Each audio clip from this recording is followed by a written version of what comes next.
Good evening, everyone. I hope you're doing fine. I have been studying, especially in the last days, about the ancestor language of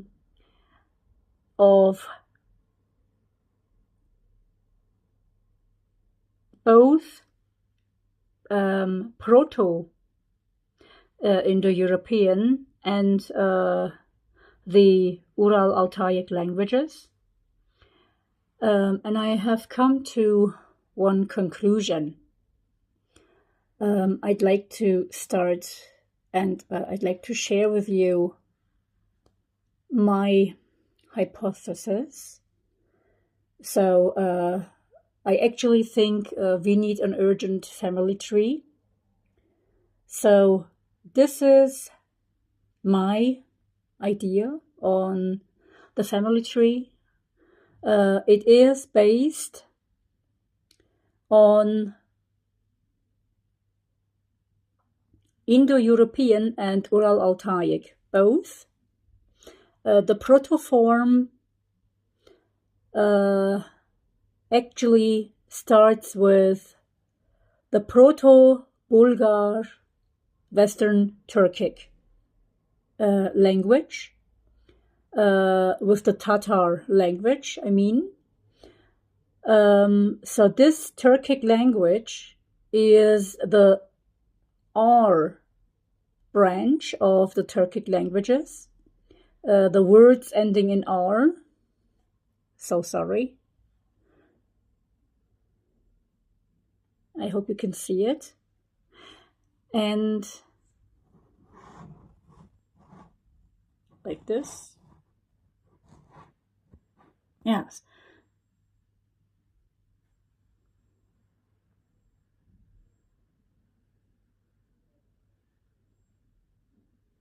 God. And what I would like you to say is the ancestor language of this group was the ancient North Eurasians. They had one common language consisting of vocabulary, the earliest vocabulary of the Turkic languages, the Slavic vocabulary, together with Tokarian vocabulary. So the Proto-Chuvash is the western branch of the Turkic languages. So there used to be several other languages like this, but the Proto-Bulgar and the Proto-Chuvash, they show that there is a common ancestor, and that is the ancient North Eurasians. So when we have a look at the Chuvash, the Bulgar people, we can see that they consist of the Tatar Turks. The original, the ancestor form of these people were Tatars, and they must have spoken first an agglutinative language, like the today's Tatar language. That's what I think, I strongly think. So first, let's say ancient North Eurasian had a common language, and from there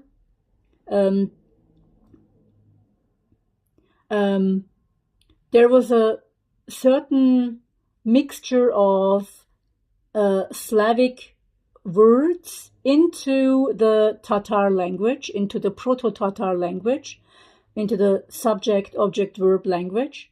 So Slavic vocabulary, Slavic influences were seen in the Tatar language, in the ancient Tatar language. That's what I think. So, this is why we see Russian words or Slavic words in the Tatar language or in the Chuvash language or in the Bulgar language. But I strongly think that this was before the near history. I think it goes back to thousands of years. And the mainland of this language, where the Tatar language was spoken, stretched from Siberia to Central Asia. So we can say that the Central Asian land was the mainland where all the sister languages spread. And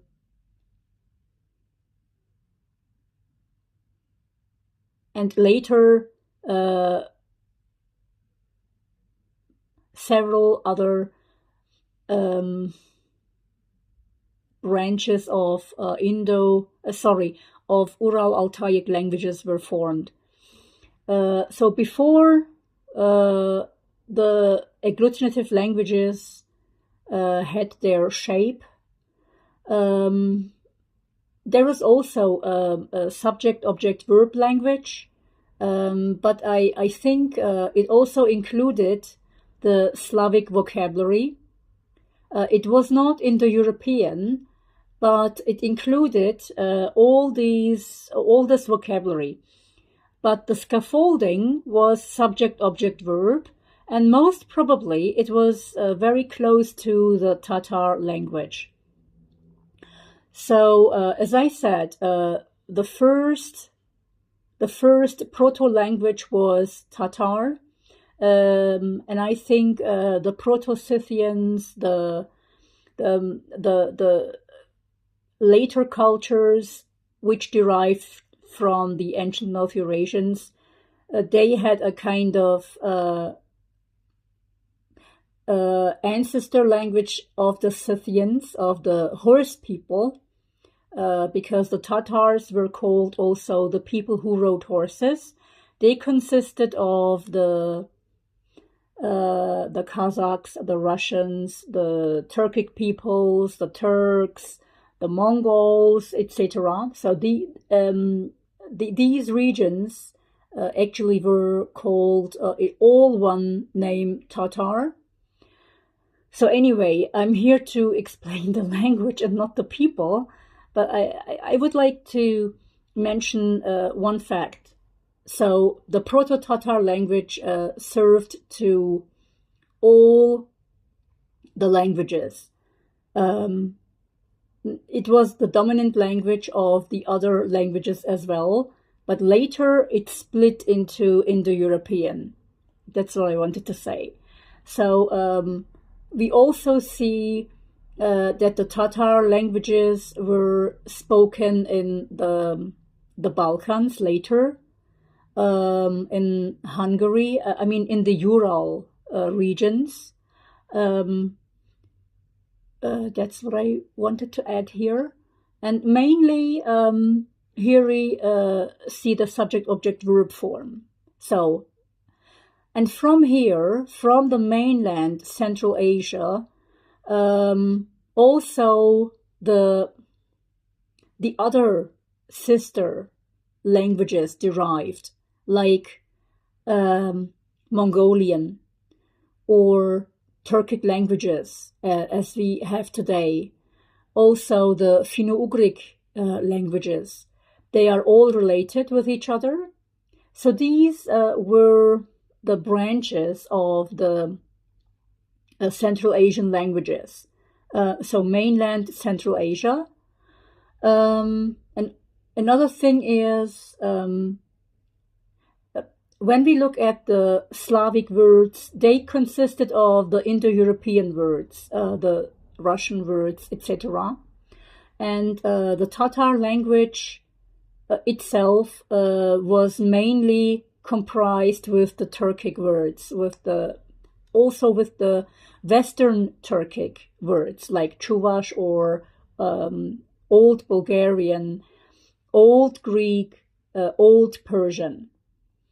I say this because Old Latin, Old Greek, and Old Persian, they had all influences from Anatolia. And Anatolia was very heavily influenced by the Central Asian languages. That's what I think. Later, the Anatolian languages also got under the effect of the Semitic languages and also the South Asian languages, like Sanskrit, etc. That's how the Sumerian language came into being. So the Sumerian language actually was a branch of the Central Asian language, which came down to the Fertile Crescent, and South Asian effect we see here. Also Semitic prefix effect is seen here. But only the vocabulary was influenced. That's what I want to say.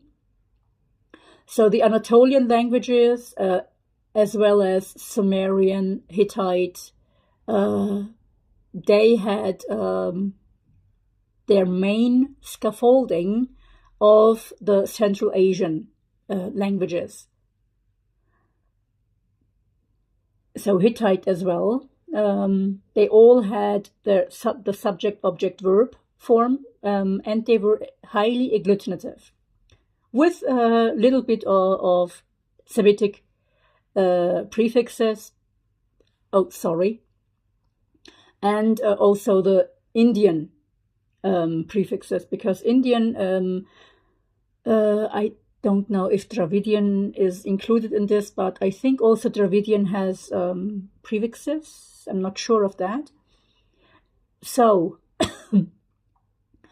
another thing I want to mention here is the effects in West Asia and Central, let's say, Anatolia.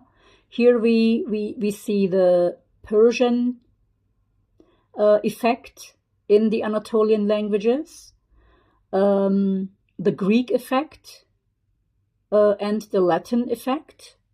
But still we have subject-object-verb languages, because Old Greek and Old Persian, they are subject-object-verb derivated.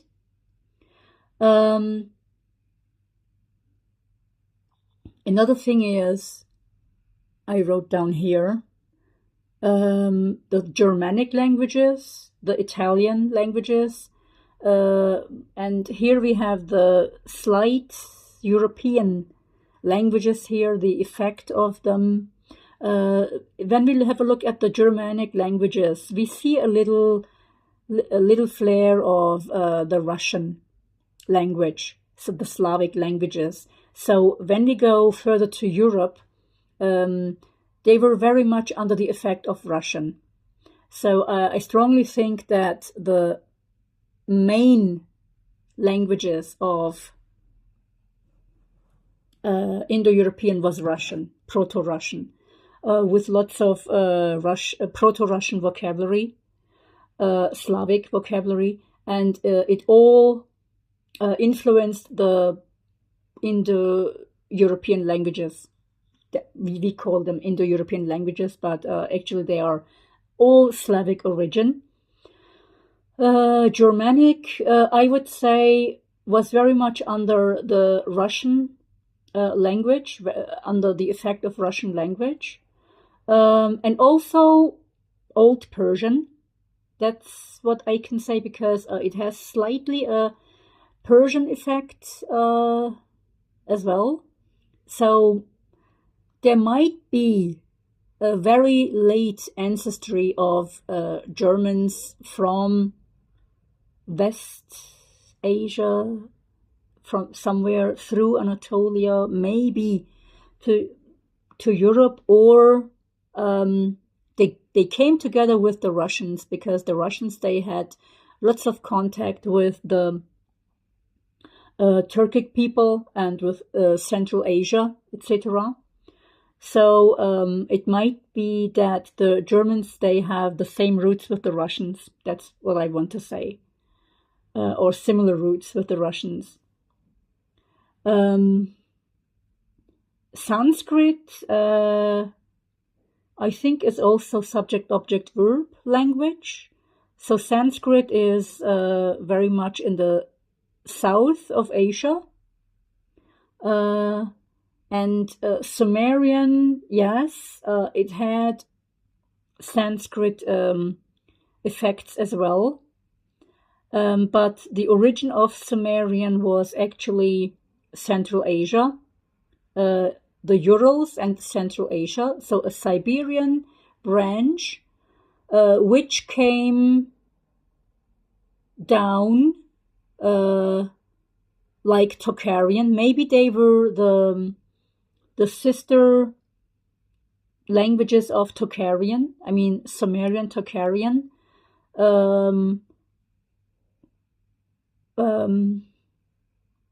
The language came down towards the Fertile Crescent, or maybe, somewhere in the area. And they had a lot of contact with the Sumerians. I mean, they had a lot of contact with the Indians and the Hindu Kush region, and the empires that were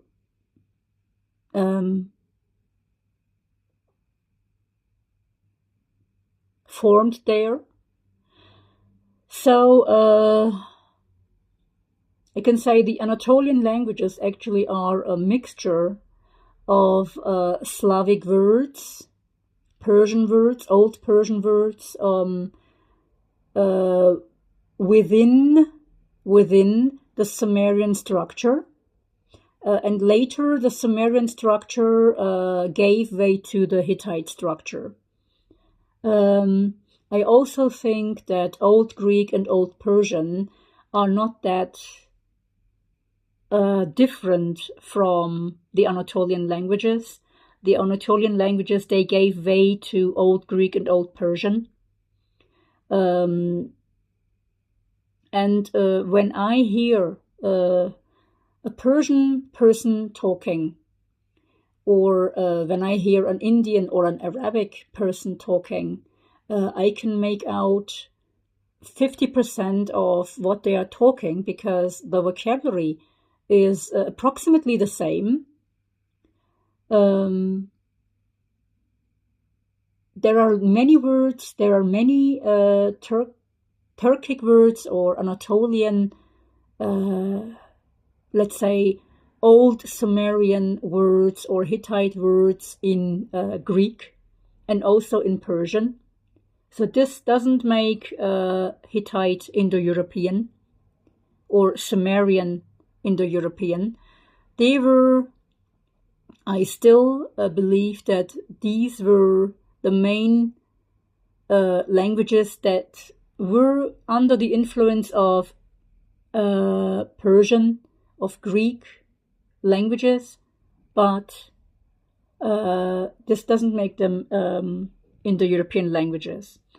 I have also found out recently that there is a Kalash tribe in the area of Pakistan, and during my research, I came across another Turkic branch, which is called Kalaj. So it's a Turkic language, but spoken in Iran. And I thought maybe the Kalash language, which is Turkic and spoken in Iran, has something to do with the Kalash people in Pakistan or around Pakistan.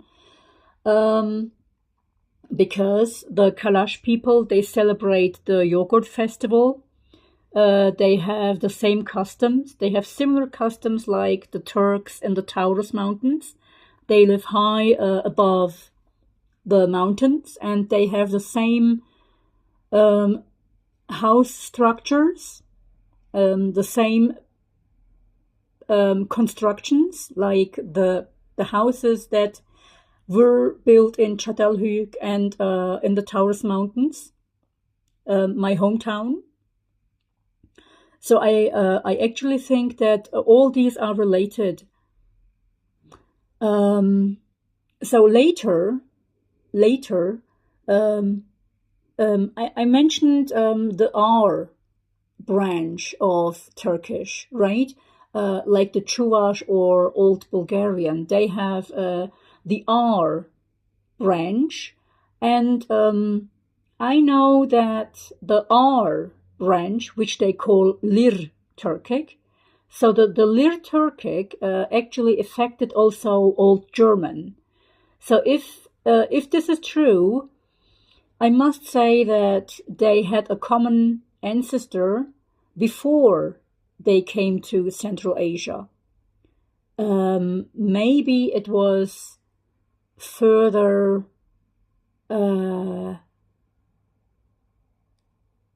north, where now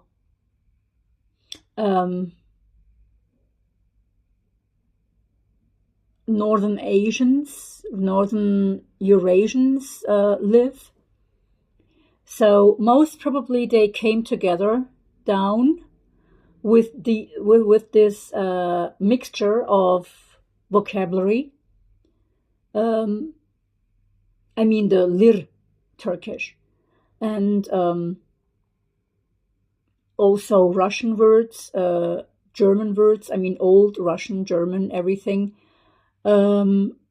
had its roots in this Lir Turkish language. I mean, the Germans, they must have taken it from the Lir Turkic languages, and the Russians as well, because I heard there are many words of Turkish in Russian. So I strongly think that the mixture was before the near history. It must have gone far back into thousands of years before they mixed in the 1000s or so. I think this mixture goes back to the Proto-Scythians, to the Proto-Scythian area, where the people learned horse riding, and most of them were Tatars, Turks, Mongols, and Cossacks, and all the other Turkic tribes. So the Bulgars, they all knew how to ride horses. I also have to say that there was also a mixture of the Siberian people, where the Proto-Germans and Proto-Russians also lived. So they might have also joined this horse tribe. I don't like the term Yamnaya because they think the Yamnaya are Aryans. I don't like the term Aryans as well. I would like to free myself from such terms. So also the Hanti-Mansi Hungarians, the Balkans, I mean the Proto-Slavic people, they all mixed later. So the main people who knew how to ride the horses were the Tatars, and later there was a mixture of Proto-Russian and Proto-German. So the Bulgars, the Hungarians, the Proto-Hungarians, etc., etc. And I also think there was a slight mixture of the Romans as well. The Romans, I mean the Gypsies, because when we have the Bulgars, or the Chuvash people and the Balkans. And when we have a look at the Roman region and Romania, I think that the Romans, they were also nomads, and they might have mixed somehow in some way. Maybe they came together with the Turks, with the Tatars. They joined them most probably from the southern lands, from southern Asia, and they must have joined them because they were nomads as well. So there was a certain mixture of the Romans as well. Maybe it was then that the Romans spread also the Indo-European languages in certain regions. Not the languages, certain vocabulary to Persia, to the other regions which are now in the Balkans. So most probably, maybe it was also that they contributed to the Roman Empire later. But first, the Lir language, the Lir Turkic language, we call it Re Türkçesi in Turkish, was formed. And in Central Asia, it became the Z Turkish. So first, a bit upper north, in Siberia, most probably the R Turkish was already formed. So they spoke the same language, but instead of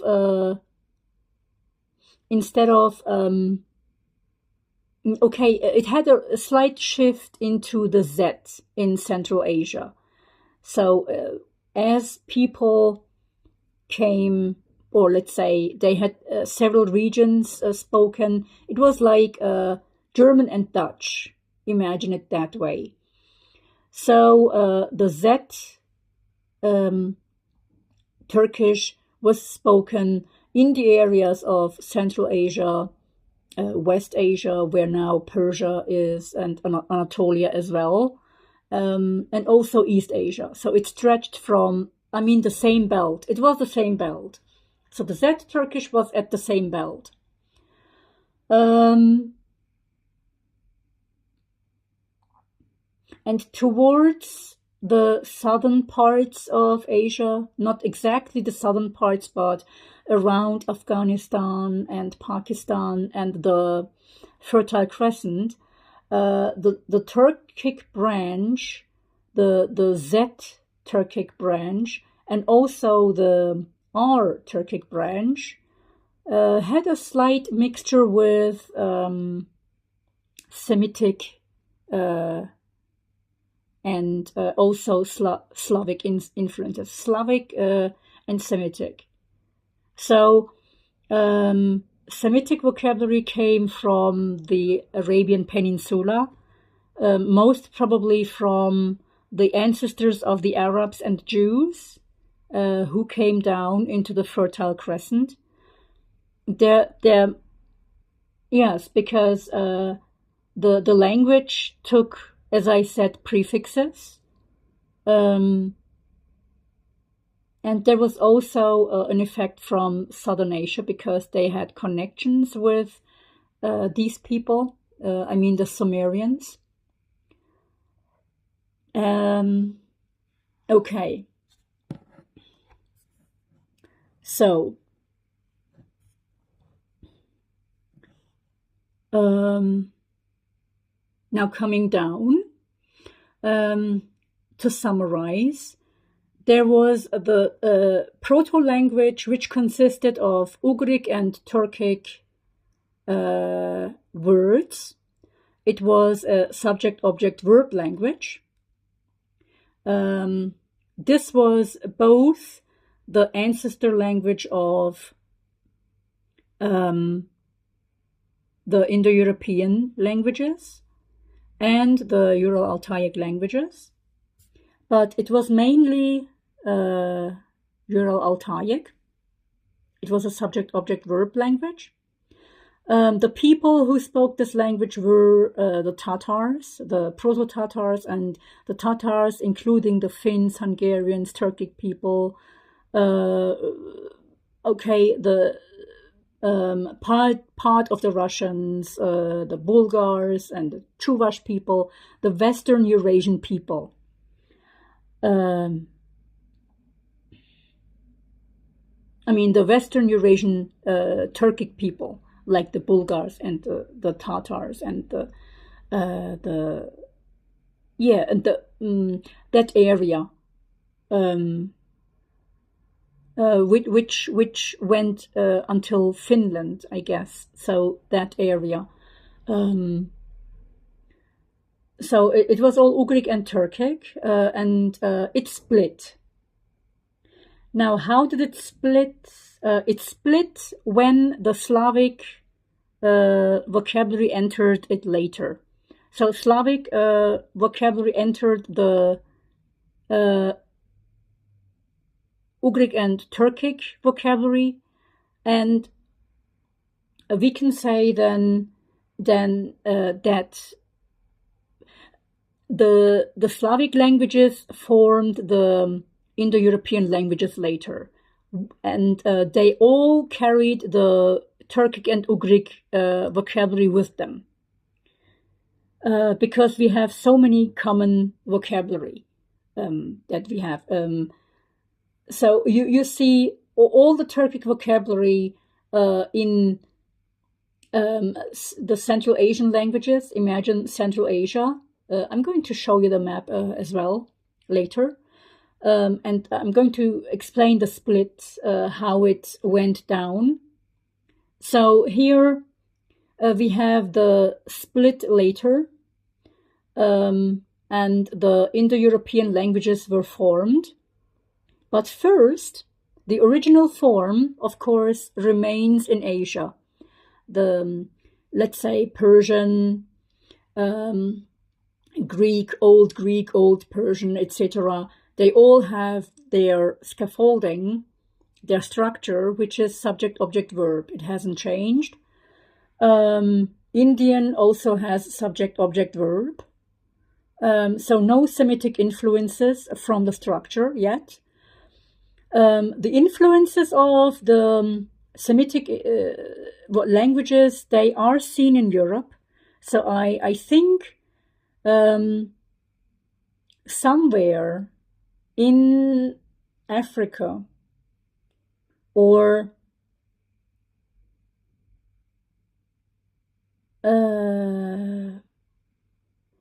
maybe somewhere from Africa, maybe they went into Spain, and from Spain it spread into Europe. I mean, the subject-object-verb thing, structure. So, yes. So the Tatars are actually the founders of the languages, the language, their language, because the Tatars, they were the Scythian people, and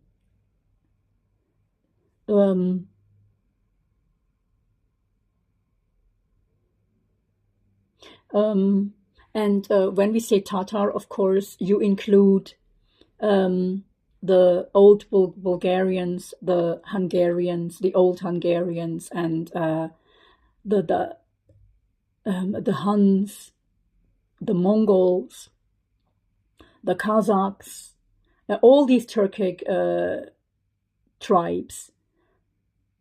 So these people spoke an old Turkic language, the Tatar language. Yes. Of course, it was different from today's Turkic languages and Turkish languages, but it was the oldest form, and I believe it was also used widely towards Great Tataria, so Greater Tataria, which I'm going to show you later. So we can say then the language comprised of mainly Ural-Altaic words, Turkic words, Finno-Ugric words, with a slight of, or with a touch of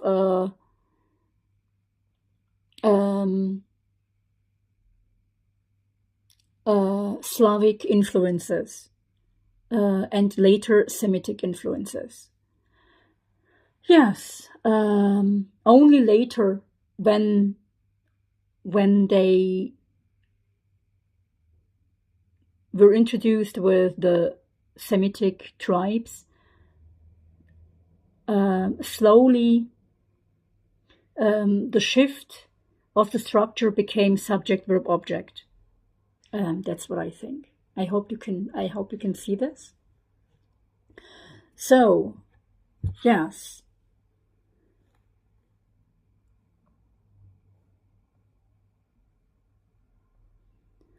This is the map, but it's a bit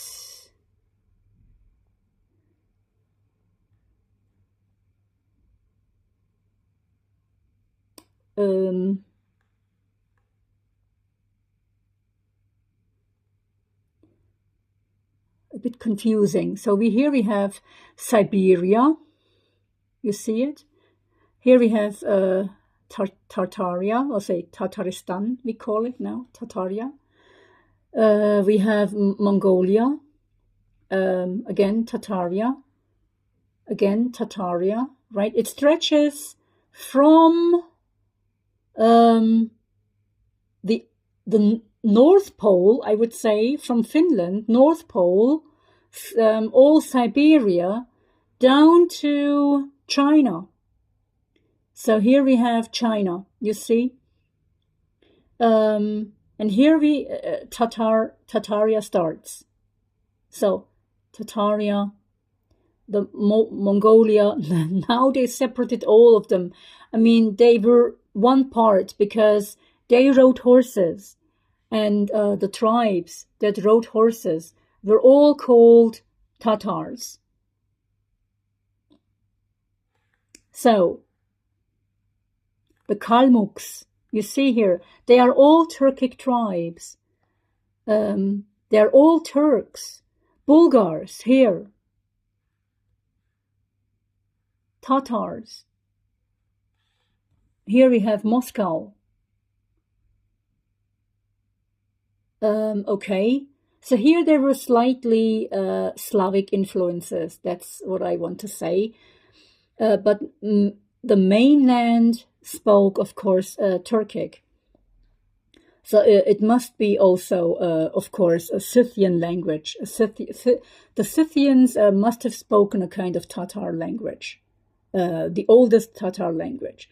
Now here again we have Grand Tatar, Tataria, again Tataria, and here India is included, because Indian traditions, they are very, very much influenced by the Turkic influences, right? Actually, it here draws a line. It draws a line here. There must be somewhere China here, I think. But here, as you see, India is included. Persia is included, because the Persians have very similar cultures to ours. Only they have a slightly different vocabulary than us, but you can still understand them when they speak. So I would not, as I said, I would not divide the languages into Indo-European or things like that, because you understand them. They have a common ancestor. Or if I were a scholar, if I were a linguist, I would put on top the Tatar language the ancient Tatar language as an ancestor language, or yes, or the ancient Tatar languages as the ancestor languages. That's what I would do. So here we have Europe,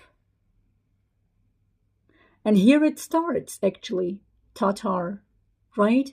I think here is Finland somewhere. And you see here, Turkey is also in Tataria, right? I mean, it was all under the same cultural effect you see here. I think the Middle East as well. You actually cannot draw the line here. Cannot draw the line.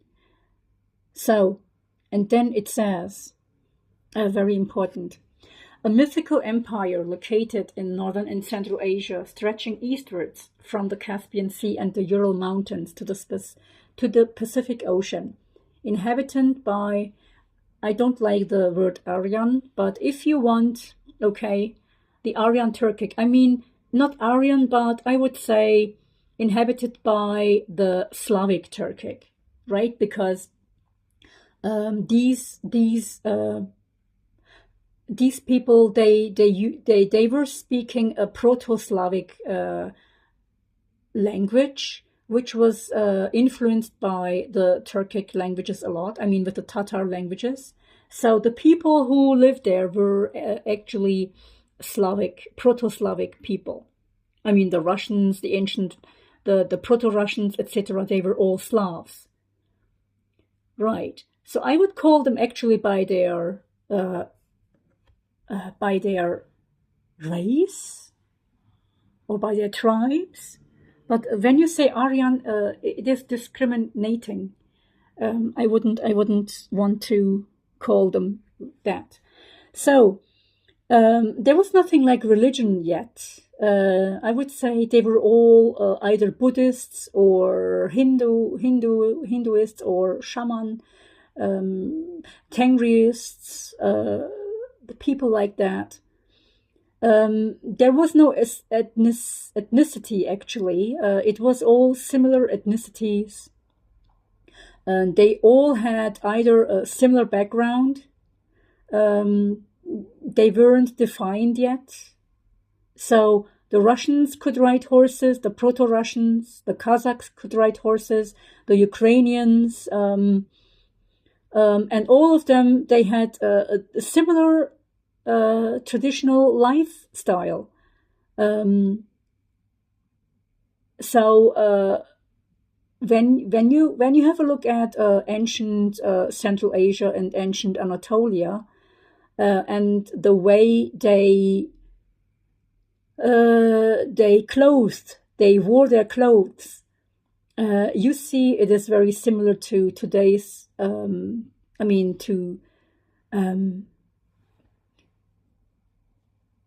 It's a similar culture. That's what I wanted to say. Later, it became multi-ethnic. Only in the last 100 years or so, it became multi-ethnic. So parts of Europe are, of course, the Balkans and Eastern Europe, I would say, because Finland, etc., they are all in Siberia.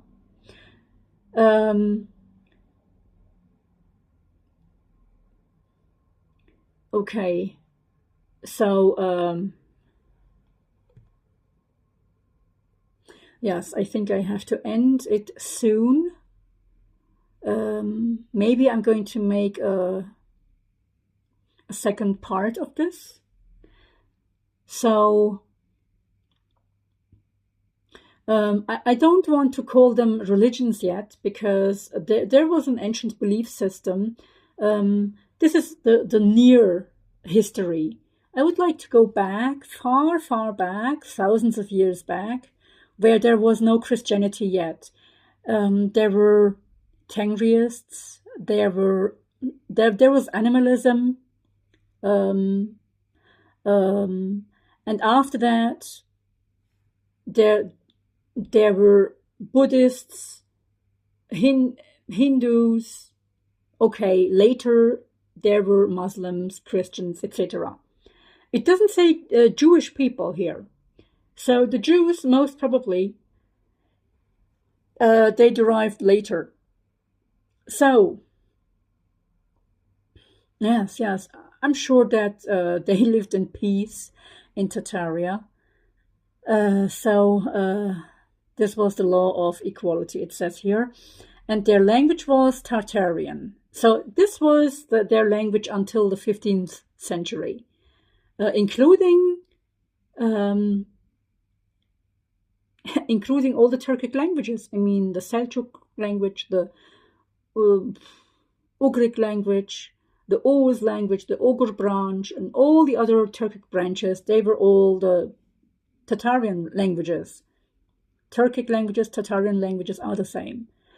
And their kings, they were called Khans, right? So that's logical. And they followed an emperor. They are master horse lords, and they are advanced in architecture, it says here. And the culture was a mix of Russian, Indian, Chinese, Mongolian, etc., etc. Mostly, I would say, it was Turkic. Yes, according to the region, because it was Siberia and Asia. It must have been, of course, Asian tribes and Asian people. Yes. I think I'm going to stop it here. And then we continue with the second part. Thank you.